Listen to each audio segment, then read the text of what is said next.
The idea was, if we built a deep, rich, broad content database solely about automobiles, and specifically keyed around new cars, reviews, meta reviews, kind of like Zagat, reviewing other people's reviews to see what they said about them, photos, links to videos, specifications, data, Twitter feeds on that particular year, make, model, anything at all, kind of content, all of it organized by the taxonomy of year, make, model. The idea was, okay, if we can build this huge database on which at the moment we have about 60 different websites sitting, then we can optimize that database just for automotive. We now have, 50,000 or so separate stories in it after several years amongst all of these different databases.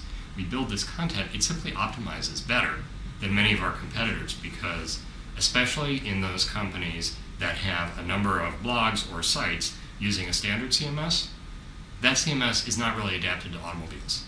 If you think of a couple of the big blog networks, they have a car site and a gossip site and maybe a health site and on and on and on.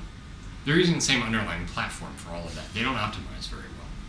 The only thing we do is automobile. We have, the 60 websites.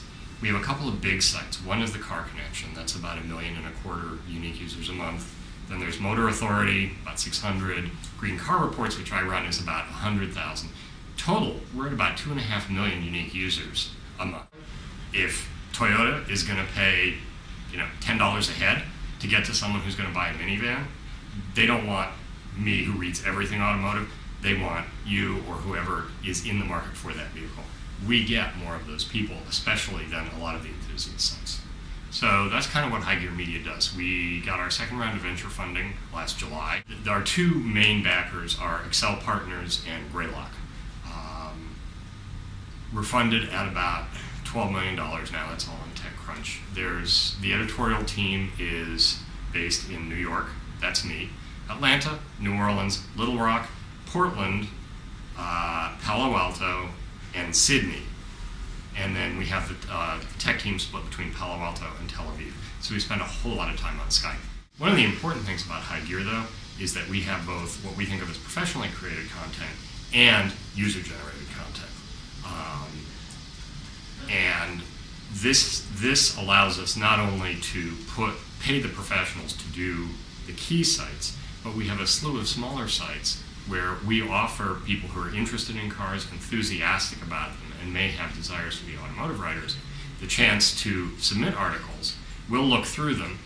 If they're good, if they're factual, if they make sense, if they're well written, we'll place them on one of our other sites. And we've acquired actually a number of regular writers through that procedure. We do get a lot of auto writers and people who know a great deal about some segment of cars.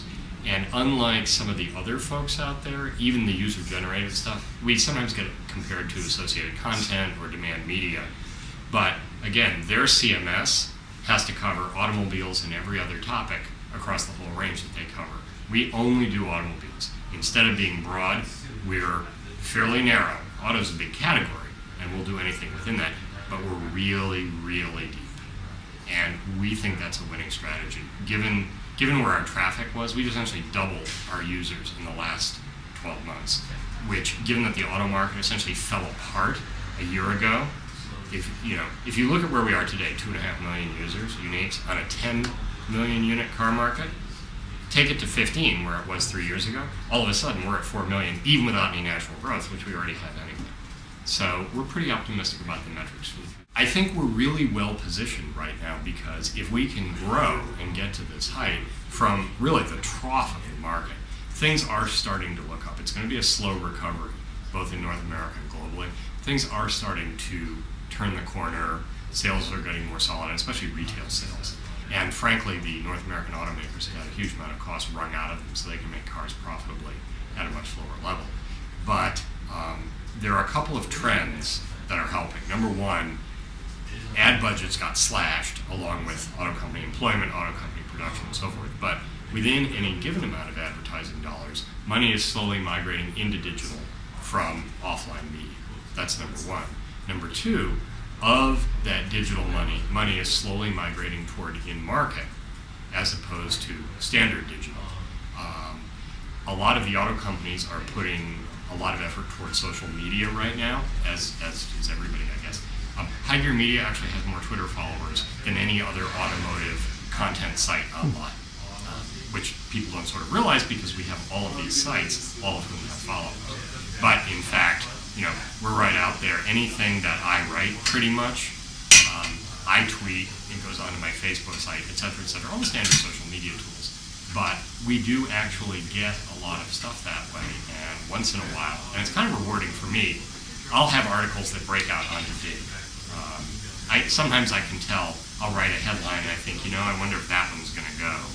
But that can bring us huge amounts of traffic. And when I actually looked at my sort of top 10 articles on green car reports for the year, it wasn't necessarily the bread and butter stuff, new 2011 Ford Fiesta introduced. A lot of it was the quirkier stuff. And that all helps because it brings us new traffic, and every time we get a spike like that, some of them stay, and we get more regular.